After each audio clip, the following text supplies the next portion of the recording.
Hey guys, welcome back to my little YouTube channel. Hope you're doing good on this fine Sunday. Gonna play some games, I think.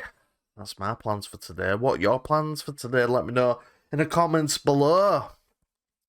Oh, a bit of Lord of the Rings Gollum, a review. Everybody loves a bit of Gollum and the Lord of the Rings. So, hopefully this is gonna be good. But without me banging on, let's check it out. Here we go. The precious is gone. Precious is gone. Whether it's a book, a movie, or a video game, creative works generally exist for a reason. Sometimes it's to delight, by entertaining with moving stories or fun gameplay. Other times it's to inform, by exposing the audience to different perspectives. Or it makes you think, with interesting ideas that challenge you to consider or reflect. The Lord of the Rings Gollum, however, is a game that does none of these things. What if he watches us? What if he sees? Instead, it thrusts you into the role of the titular character without doing anything meaningful with his defining internal conflict, and sends him on a series of missions that are neither fun to play nor interesting to experience. The one question it poses is, why would someone want to play this? I crave disappointment. Is it gonna be that bad?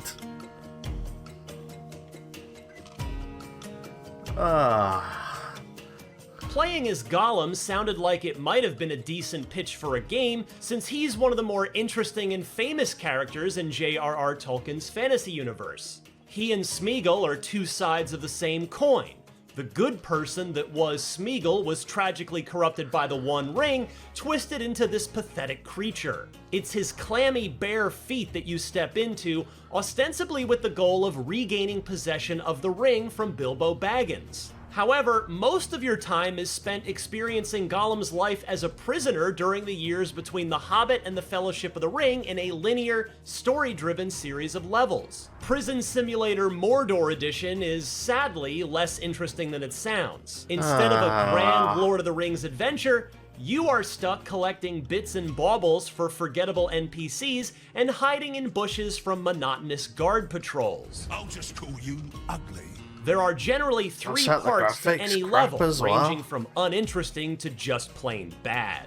There's the chores phase, in which Gollum goes from one waypoint to another to complete some menial task. There's always some conceptually different scenario, like crawling through small openings to detonate these explosives, but functionally they're all a series of marches across the same areas over and over again.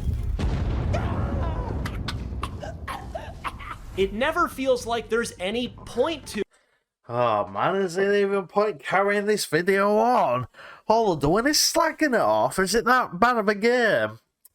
Well, let's carry on and find more negative stuff about it. Just busy work. It could be fun to run around with Gollum thanks to his surprising sprint speed, but he has a stamina meter that depletes in just a few seconds and takes far longer to replenish. Trying to get anywhere involves too little speed, too much waiting, and an unfortunate amount of hearing Gollum choking on his own breath. The platforming phases are more compelling, but still poorly designed. Spacious rooms with handles to climb, walls to run, and leaps to take bring a faster pace of action, but the loose and floaty way Gollum moves and the imprecise controls make it feel like something from the PlayStation 2 era. Having experienced a modern Assassin's Creed or Tomb Raider game, it feels far too easy to jump toward the correct point and still fall to your death because you drifted to one side or missed the part of the ledge that has the white line that establishes exactly where you can grab. The paths are rigidly defined and often involve blind jumps or best guesses at what the next intended handle is. Rather than a thoughtful throwback, it comes across as outdated, a poor facsimile of classics like the Prince of Persia series. Finally, there are the stealth segments, which are simply bad. Anytime Gollum needs to go from point A to B undetected, it's going to be a slog. Enemies have extremely limited patrol patterns, are terribly nearsighted, and seem to suffer from acute rapid onset amnesia, forgetting Gollum existed not long after losing sight of him. These are issues that plagued mediocre stealth games 15 years ago, and it's jarring to see them in 2023. This is real There's bad, no isn't it? cat and mouse game of outsmarting enemies using interesting abilities and clever level design as you do in something like Dishonored or Hitman.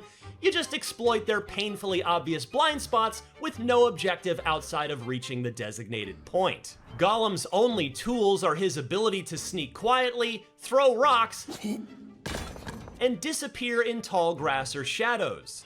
Because the enemy AI is surprisingly terrible, doing something as simple as clinging to this wall can make you completely immune to capture. Spotted by guards in the animal pits of Barad-dûr? Just jump up here until they lose interest. Eventually, some of the orcs get crossbows, but even then, the threat is minimal. There's no combat per se, which makes sense because Gollum is no fighter when it comes to any opponent larger than a hobbit. You do have the option to strangle enemies, which is on brand.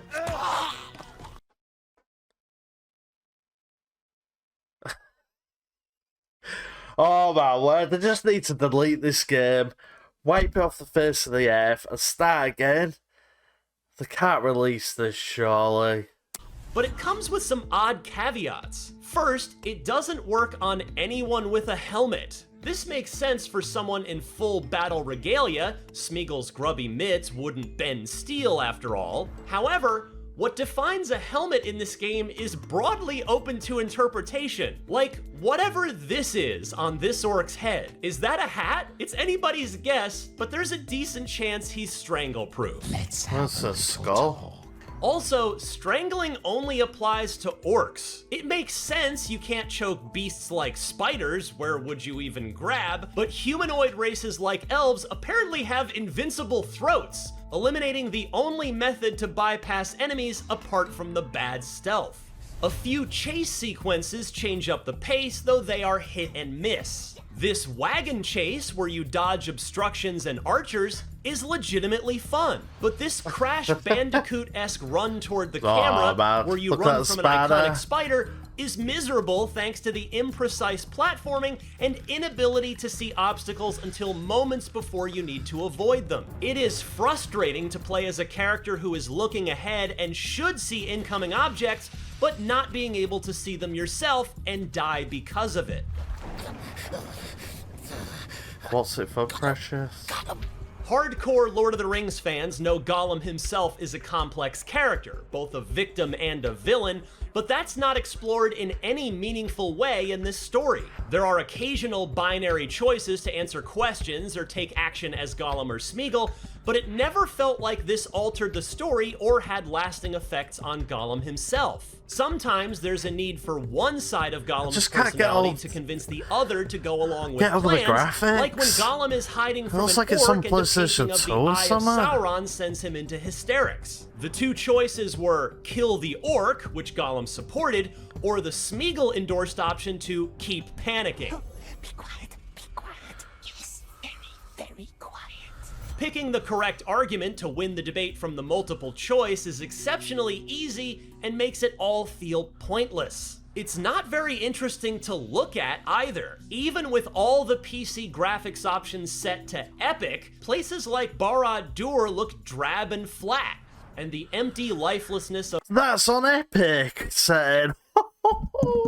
the Mirkwood stands out in an era of games where lush flora and fauna has become the norm. Gollum's model looks good enough, including his surprisingly detailed wisps of hair, and his mannerisms are well captured, but other characters suffer from distractingly stiff animations and a haunting lack of facial expression. The sound design, however, is strong. Mustn't go into the tunnel. Too dangerous. The raspy, almost choking speech of Gollum is well acted, as is the clearer and more timid Smeagol side of his personality. Was it Deagle who found the precious? Don't listen to evil sorcerers, my love. It sounds exactly like someone who saw Andy Serkis's performance in the movie trilogy would expect. Even small details, like the clammy sound of Gollum's hands slapping on different surfaces as he climbs or runs, or the reverberation of ringing bells in certain spaces stand out as authentic, with impressive attention to detail. But even if it looked and sounded uniformly spectacular, Gollum would still feel pointless to play, and that feeling turns to despair when the technical issues crop up. On 3 different occasions during this review, levels needed to be fully restarted, once because of an unfortunately placed autosave, and twice because parts of puzzles were outright broken. So despite the solution being evident, there was no way to advance. They weren't fully game-breaking problems because restarting fixed them, but they were spirit-breaking. Playing through areas that were uninteresting the first time bordered on painful for a second go-round that never should have been necessary. Finally, if for some reason you wanted to go through all of this again, there are hidden collectibles, but they don't offer any sort of rewards. Unless you count this as a reward. It just felt pointless to add to his sad hoard of not-so-precious treasures. Oxes build all their things with these. Nails. The Lord of the Rings Gollum fails to provide a satisfying answer to the big whys. Why, of all the interesting characters in the Lord of the Rings lore, would anyone want to play an entire game as Gollum? Why would one trade the solid action of prior games in this universe, like Shadow of Mordor, for busy work, uninspired and frustrating platforming, and bad stealth? It's not clear who this is for or what it was intended to achieve. What is clear is that it's not fun to play, and not something to recommend to any but the most curious and dedicated Lord of the Rings fan. Whoa, Smells like foul eggs. For more fantasy action, check out our reviews of Darkest Dungeon. Oh my word. Guess it's back to the drawing board for the developers. I've never had a game in my life get ripped apart like that. What do you guys think? Let me know in the comments below. Thanks for taking the time out to watch my little video. Oh, I'm stretching, a bit of stretch action. Oh. I'll be back again soon with another reaction video just for you. Bye.